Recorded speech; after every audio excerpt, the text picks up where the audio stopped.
मित्रों नमस्कार, मैं हूं पंडित कैलाश चंद्र जोशी। यदि आप अपनी जन्म पत्रिका का विश्लेषण प्रिडिक्शन कराना चाहते हैं, कुंडली मिलान कराना चाहते हैं, एक्स्ट्रा मैरिटल अफेयर्स का समाधान चाहते हैं, भवन निर्माण, शिलान्यास, भूमि पूजन का मुहूर्त जानना चाहते हैं, विवाह, जनेऊ, यज्ञोपवीत, मुंडन आदि का मुहूर्त जानना चाहते हैं और हमारे द्वारा ज्योतिष सीखना चाहते हैं तो वीडियो पर चल रहे नंबर पर आप संपर्क कर सकते हैं। मित्रों नमस्कार, मैं हूं पंडित कैलाश चंद्र जोशी और आप देख रहे हैं मेरा यूट्यूब चैनल संस्कृति सीरीज। मित्रों, आज मैं लेकर के आया हूं मिथुन राशि के जातकों के लिए मंगल का राशि परिवर्तन। कर्क राशि में प्रवेश हो रहा है।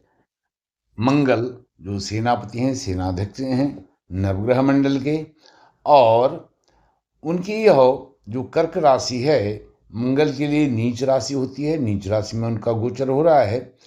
यह गोचर होगा 20 अक्टूबर से 21 जनवरी 2025 तक। 20 अक्टूबर 2024 से 21 जनवरी 2025 तक। और यह गोचर कुल है 92 दिन का।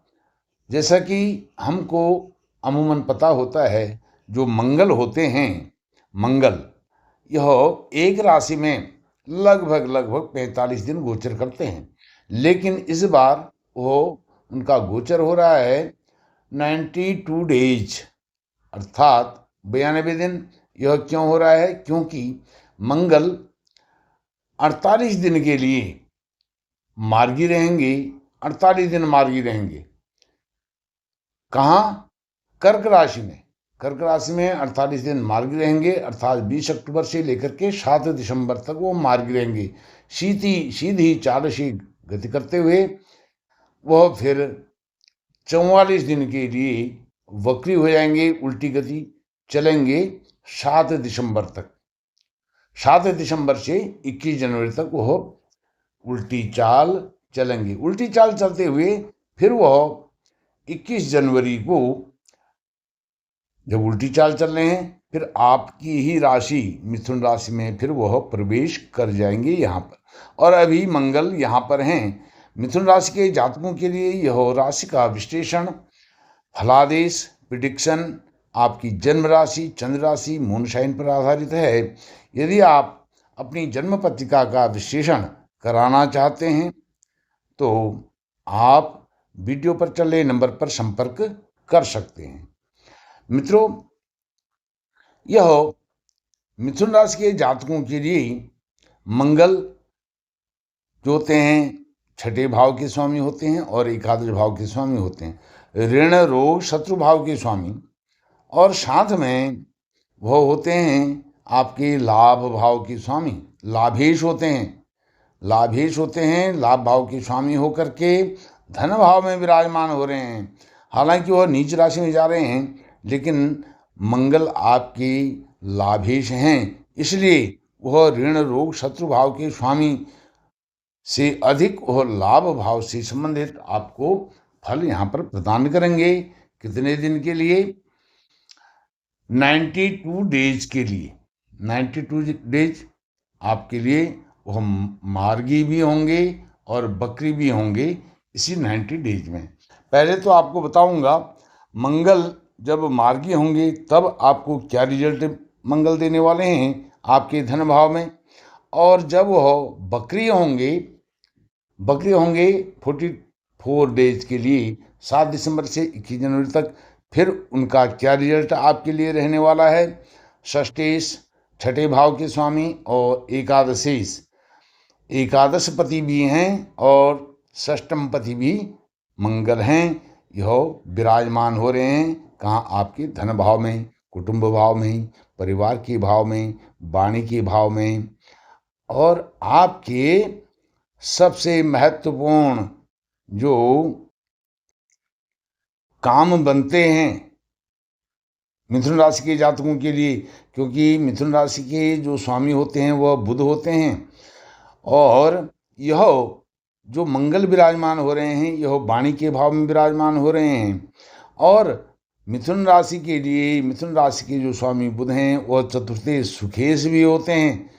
तो उस भाव अर्थात मिथुन राशि के वाणी के भाव में मंगल विराजमान हो रहे हैं। तो सबसे पहले आप मंगल जब मार्गी हो रहे हैं तब वाणी पर संयम रखें, और जब मंगल वक्री हो जाएंगे, कब से कब तक, 7 दिसंबर से 21 जनवरी तक, तो आपको अपनी वाणी पर विशेष संयम तब रखना होगा 44 डेज के लिए, 7 दिसंबर से 21 जनवरी 2025 तक।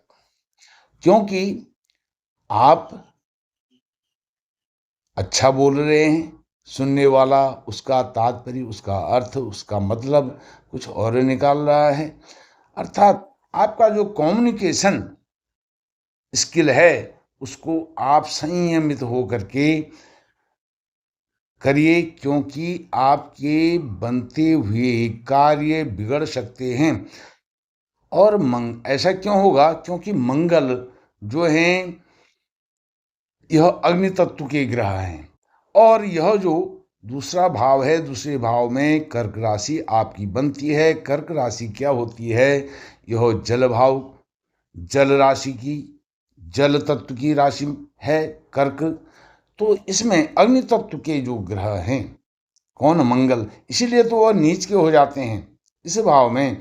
इसलिए आप वाणी पर विशेष संयम रखें, और वाणी पर यदि आप संयम रख लिया, अपने मधुर संबंध स्थापित कर लिए वाणी के बल पर, तो धन से संबंधित कोई परेशानी आपको होने वाली नहीं है, क्योंकि मंगल आपके लाभेश हैं। और इसी वाणी के चलते यदि आपकी वाणी कर्कश हुई, चुभने वाली हुई, कटाक्ष करने वाली हुई, व्यंग करने वाली हुई, व्यंग में आपने कुछ बोला, तो इसी से आपके शत्रु भी निर्मित हो सकते हैं, क्योंकि यह शत्रु भाव के स्वामी भी हैं, यह ऋण भाव के स्वामी भी हैं, यह रोग भाव के स्वामी भी हैं। इसी कारण से यदि आपके शत्रु यहाँ पर प्रकट हो गए तो आपको डिप्रेशन हो सकता है, स्ट्रेस हो सकता है, टेंशन हो सकता है, तनाव हो सकता है। इस कारण से आपका स्वास्थ्य बिगड़ सकता है।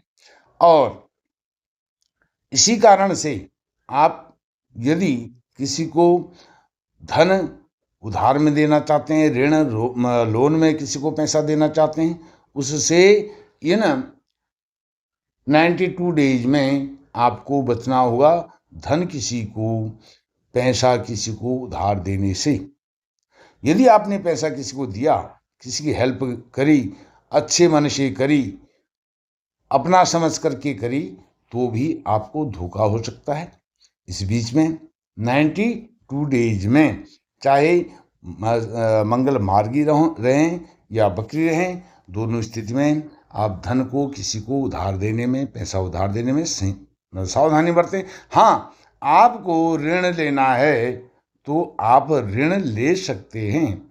आपको लोन लेना है, आपने कोई प्रॉपर्टी के लिए, भूमि के लिए, भवन के लिए निवेश करने के उद्देश्य से, भूमि भवन वाहन के उद्देश्य से ऋण लेना है, लोन लेना है, उसके लिए अप्लाई करना है, इस बीच में आप कर सकते हैं।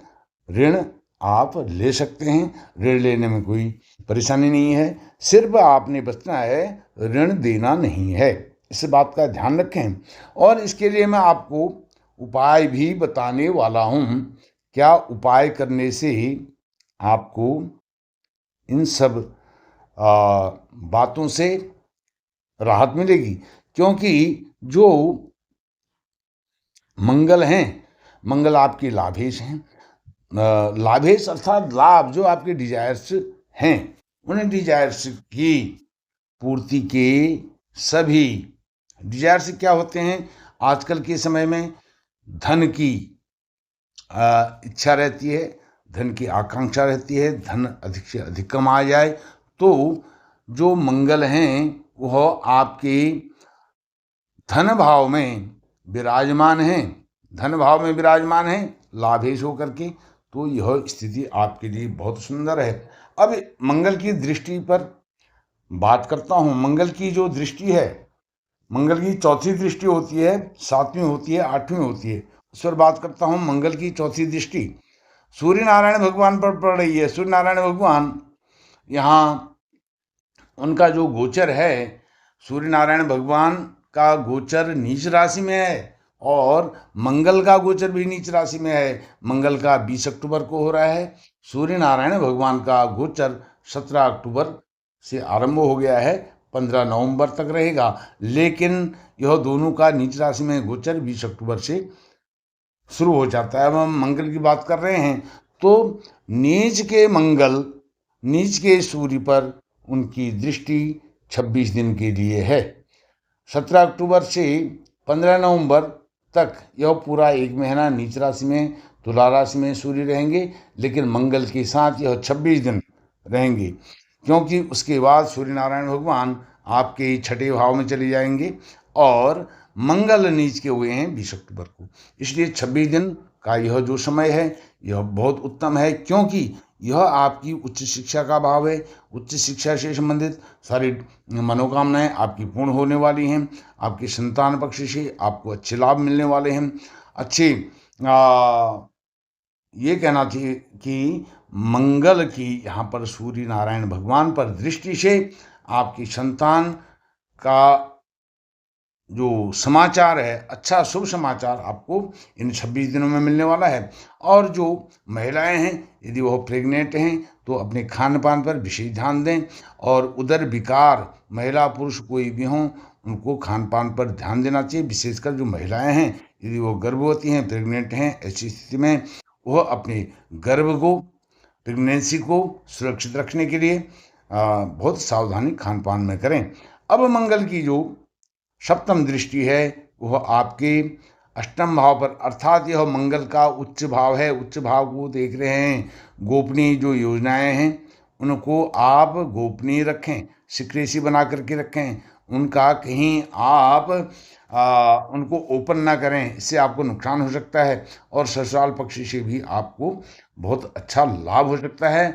अर्थात यदि मंगल मिथुन राशि के जातकों के लिए लाभेश होते हैं, यदि मंगल आपकी जन्म पत्रिका में सप्तम भाव में विराजमान हैं, तो सप्तम भाव में विराजमान हैं, आप अनमैरिड हैं, अविवाहित हैं, तो आपका ये 92 दिनों में, इन 92 डेज में मंगल यदि यहाँ पर हैं, यहाँ पर, तो 92 डेज में आपका विवाह संपन्न हो सकता है। जो भी विवाह से संबंधित परेशानियां, रुकावटें, बाधाएं आ रही थी, वह उन बाधाओं का निवारण यहाँ पर 92 डेज में होने वाला है।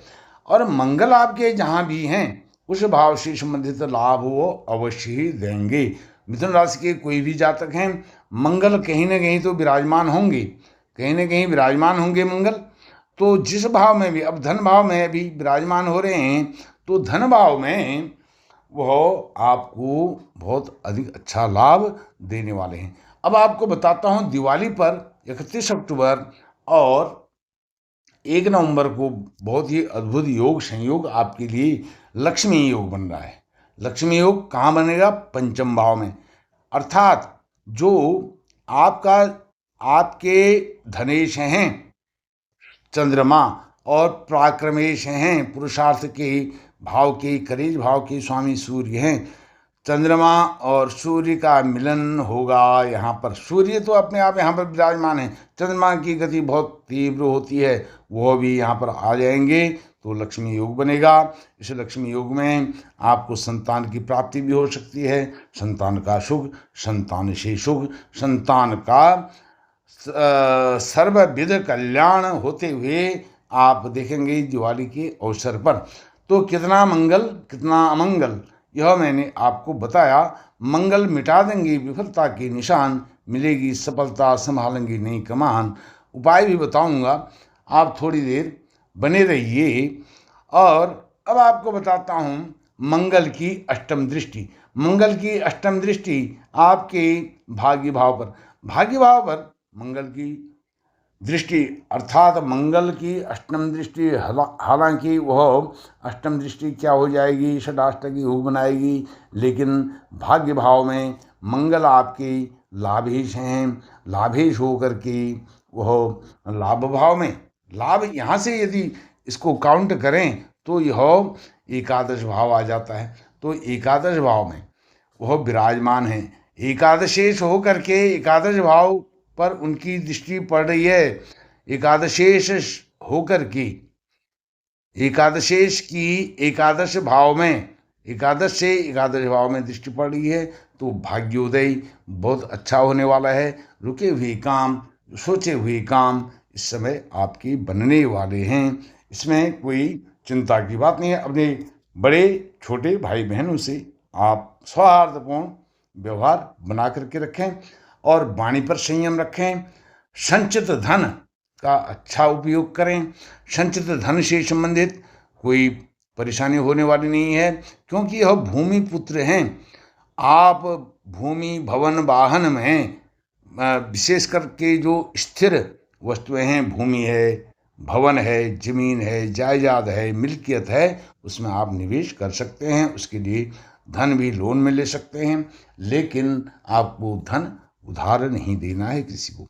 अब मंगल के लिए, क्योंकि आपके मंगल लाभेश हैं, तो मंगल को और अधिक भूमि पुत्र हैं, वह आपको बहुत लाभ तब दे देंगे जब आप मंगल अर्थात लाभीश की अधिक प्रसन्नता के लिए रोज हनुमान चालीसा का पाठ करें। हनुमान चालीसा का पाठ करने से आपके धन से संबंधित, ऋण, रोग, शत्रु से संबंधित परेशानियां और गोपनीय जो रोग हैं, गोपनीय आपकी प्लानिंग है, सिक्रेसी है, उससे संबंधित आपको अच्छे लाभ होने वाले हैं। हनुमान चालीसा का पाठ करें। हनुमान चालीसा यह मैंने लिख दिया है। और आपसे एक निवेदन करना चाहता हूं, यदि आपको यह मंगल का 92 दिन का गोचर, आपको मेरी बातें अच्छी लगी, कंटेंट अच्छा समझ में आया, तो मेरी वीडियो को लाइक करें, शेयर करें और चैनल को सब्सक्राइब करके मुझे सहयोग भी प्रदान करें। मंगल भूमिपुत्र आपका सर्वविध कल्याण करें, हम सबका कल्याण करें। इन्हीं शब्दों के साथ मैं अपनी वाणी को विराम देता हूँ। फिर अन्य किसी विषय पर आपसे चर्चा करूँगा। तब तक के लिए धन्यवाद, नमस्कार।